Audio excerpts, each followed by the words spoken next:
You ever notice how your phone can go from blazing fast 5G to basically useless the second you step inside a building? Like you're standing outside Starbucks, streaming a 4K video, no problem. Then you walk through the door and suddenly you're buffering like it's 2007. Your first thought is probably my phone's broken or my carrier sucks. But here's what nobody tells you. It's not a bug, it's physics. And once you understand why this happens, you'll never look at those little boxes appearing on every street corner the same way again. Here's the thing that might shock you. The same technology that makes 5G insanely fast is exactly what makes it incredibly fragile.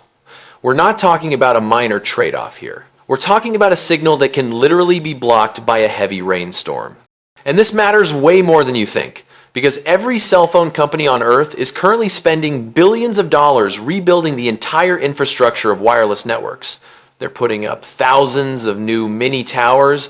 They're negotiating with every Starbucks and Target to mount equipment on their buildings, all because of one simple rule of physics that's been true since the beginning of the universe. In the next 15 minutes, you're going to understand exactly why 5G can't do what 4G does, why faster automatically means shorter range, and why the future of wireless internet looks nothing like the past. Let's dive in. So here's what's really happening when you use your phone. Every time you stream a video or send a text, your phone is having a conversation with a cell tower using invisible waves, radio waves. These waves are just light that your eyes can't see, traveling through the air at the speed of light. And just like visible light comes in different colors, radio waves come in different frequencies. Your FM radio uses one frequency, your Wi-Fi router uses another, and your phone uses a whole bunch of them. Now, think about it this way. Imagine you're trying to communicate with someone across a crowded room. If you use a deep, loud voice, it carries farther. It cuts through the noise. It goes around obstacles. But there's a limit to how much information you can convey shouting slowly in a deep voice, right? Now imagine instead you're speaking really fast in a high-pitched voice. You can say way more words per second, you can transfer way more information. But here's the problem, that high-pitched rapid-fire speech doesn't travel as far. It gets absorbed by the furniture. It bounces off the walls weird, people 10 feet away can't hear you anymore. That's literally what's happening with 5G versus 4G. The old cell phone networks used lower frequencies, deeper voices, they traveled farther, penetrated buildings better, but they were limited in how fast they could transfer data. Your 4G LTE connection uses frequencies around 700 megahertz to maybe 2.5 gigahertz. Those signals can travel for miles, they punch through walls pretty well. One cell tower can cover a huge area, but we wanted faster. We wanted to download entire movies in seconds. We wanted lag-free video calls and instant cloud backups. So the cell phone companies looked at the electromagnetic spectrum and said, what if we use way higher frequencies? And they found this mostly unused band way up in the spectrum called mmWave, or mmWave for short. We're talking frequencies from 24 gigahertz up to 100 gigahertz. That's like 10 to 40 times higher than 4G. And here's where the physics gets sneaky. There's this pattern that governs all waves in the universe, whether it's sound waves, light waves, or radio waves. It's called the relationship between frequency and wavelength. The frequency is how many waves pass by per second. The wavelength is the physical distance between the peaks of those waves. And these two things have an inverse relationship. When one goes up, the other goes down. Always. No exceptions. So when 5G uses super high frequencies, those waves have really short wavelengths. We're talking millimeters instead of centimeters or meters. And this is where everything changes. Short wavelengths behave completely differently than long wavelengths. Think about it like throwing balls of different sizes. A beach ball bounces off things, floats around obstacles, travels a decent distance even if you don't throw it that hard. But a marble drops fast. It gets deflected by tiny obstacles. It doesn't have the energy to keep going very far. Same deal with waves. Those short 5G wavelengths get absorbed by everything. Water molecules in the air, they absorb 5G signals. That's why heavy rain can literally kill your 5G connection. The water droplets are roughly the same size as the wavelengths, so they're incredibly efficient at soaking up that energy. Leaves on trees? Same problem. The moisture in leaves absorbs the signal. Glass windows? They reflect and absorb 5G like crazy because of the molecular structure. Brick walls? Forget about it. A thick brick wall can reduce a 5G signal by 95% or more. Your brain does this thing where it assumes new technology is just better in every way. We hear 5G is faster than 4G, and we unconsciously think it must also be better at everything else. But that's not how physics works. Back when we were evolving as humans, we didn't have to think about electromagnetic waves. We didn't need to understand that higher frequency equals shorter range. So our brains don't have an intuitive sense for it. We just feel frustrated when our fancy new 5G phone doesn't work inside buildings. But here's where it gets really interesting. There's another problem with high frequency waves that nobody talks about.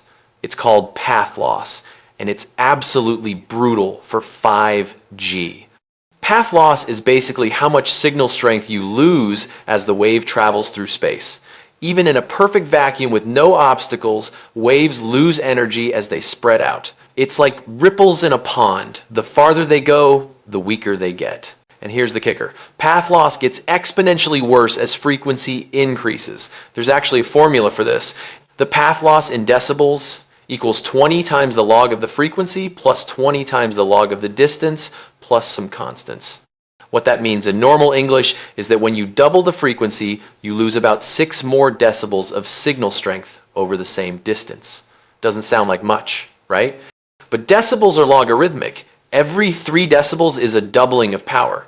So 6 decibels means you need 4 times more power to cover the same distance. When you jump from 2 gigahertz 4G to 28 gigahertz 5G, you're multiplying the frequency by 14.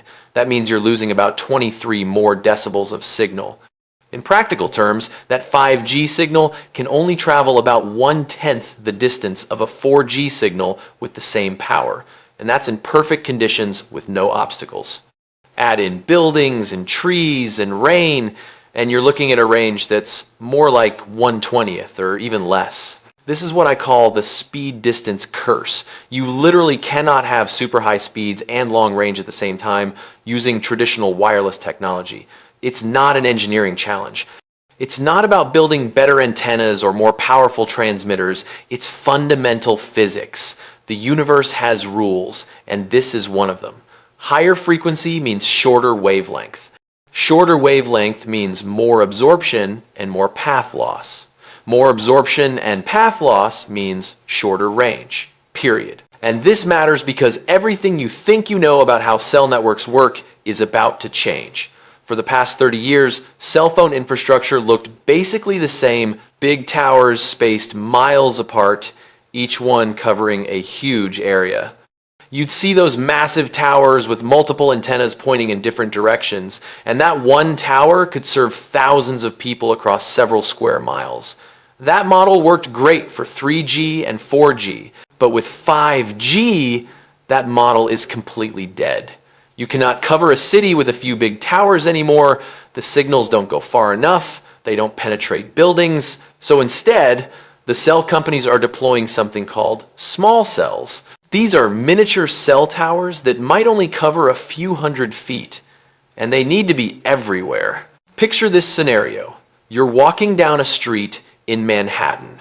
On your 4G phone, you might be connected to a tower half a mile away or even farther. That tower is up on a skyscraper roof, and its signal is bouncing around the buildings, finding its way to your phone. Not great, but it works. Now you upgrade to 5G.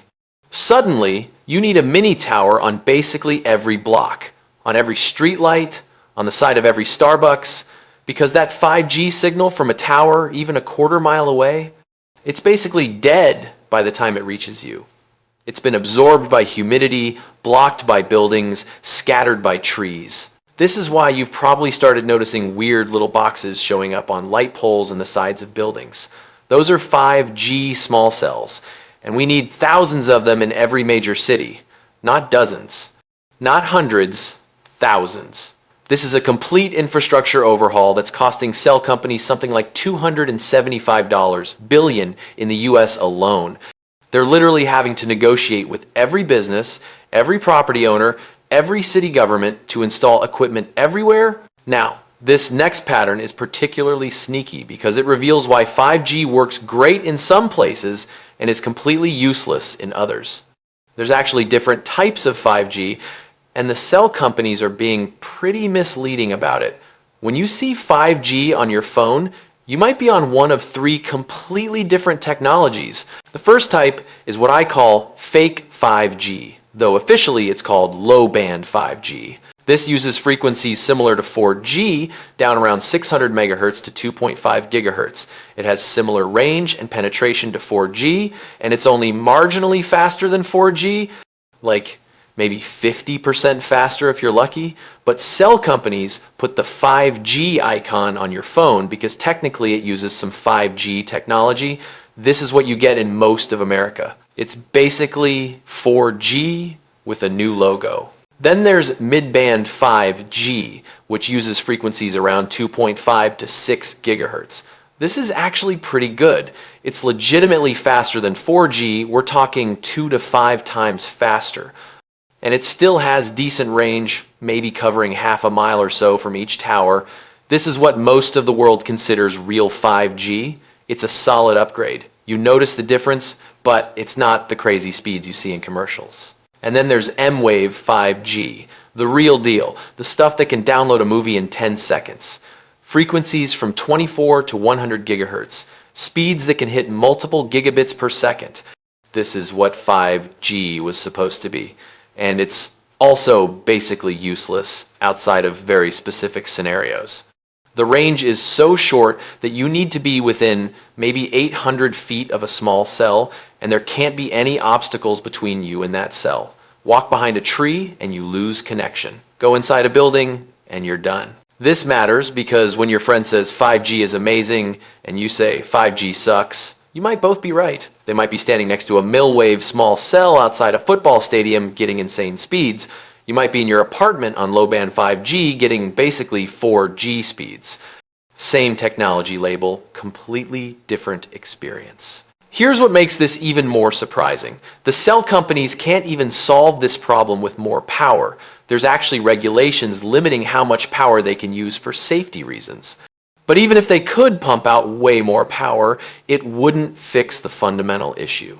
Remember, path loss scales with frequency. You can't brute force your way past physics.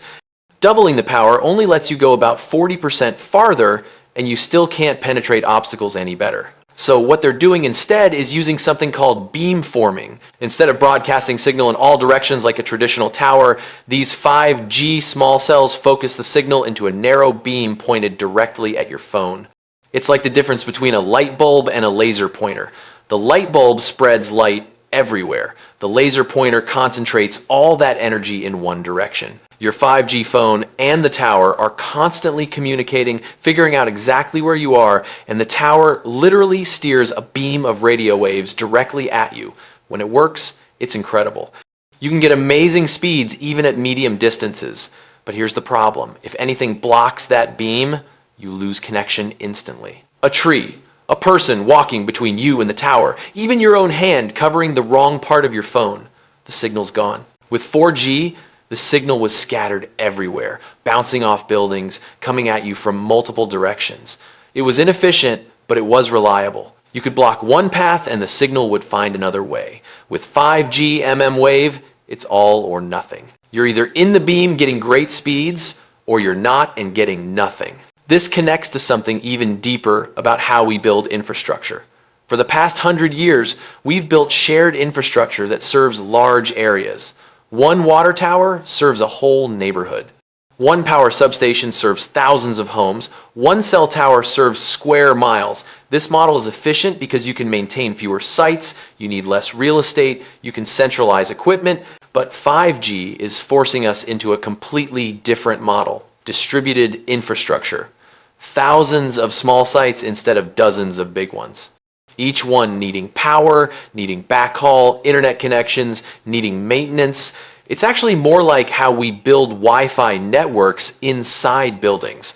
You don't put one giant Wi-Fi router in the middle and hope it covers everything. You put small routers throughout the building, but here's what nobody wants to admit. This whole approach might not even be worth it for most people. The use cases for mmWave 5G are actually pretty limited.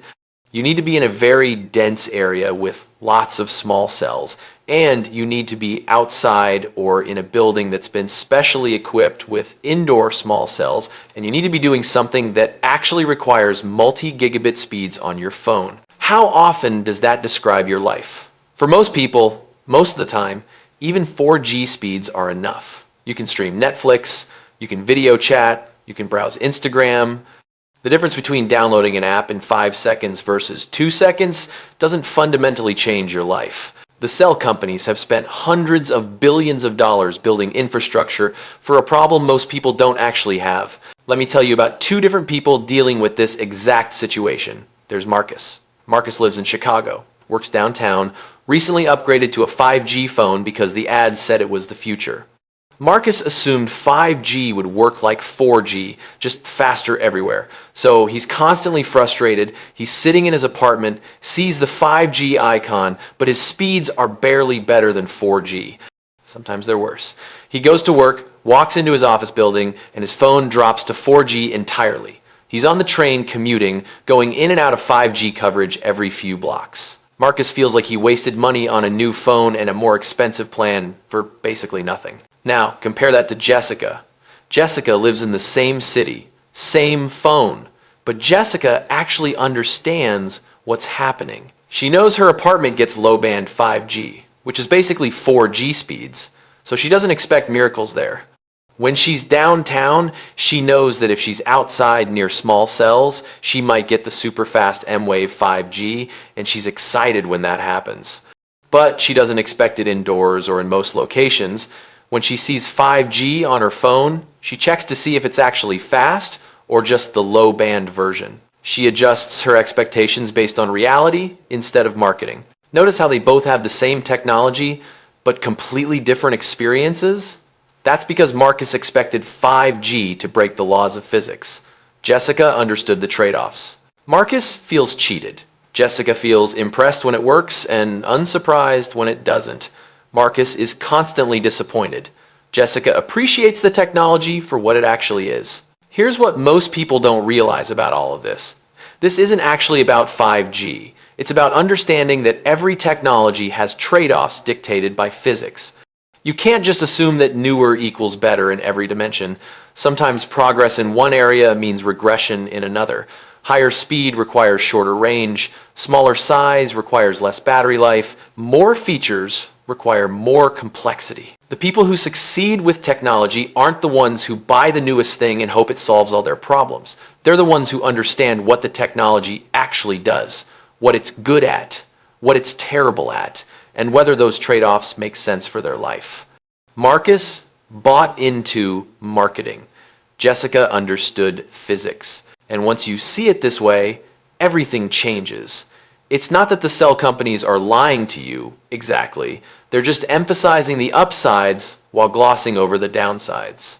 Yes, 5G can be incredibly fast. That's true. But it's also incredibly short range and easily blocked. Also true. Both things can be real at the same time. This is the part that changes everything. The question isn't whether 5G is better than 4G. The question is, better at what? For downloading a movie while standing outside a stadium? Sure, 5G wins. For reliable coverage inside buildings across an entire city, 4G wins easily. For most people in most situations, they're honestly about the same. So here's what we've uncovered. High frequencies give you high speeds but low range because of fundamental physics. Shorter wavelengths get absorbed by everything and suffer more path loss. This forces a completely different infrastructure model with thousands of small cells instead of dozens of big towers. The same 5G label describes 3 wildly different technologies with wildly different performance. And the trillion-dollar build-out of 5G networks might be solving a problem most people don't actually have.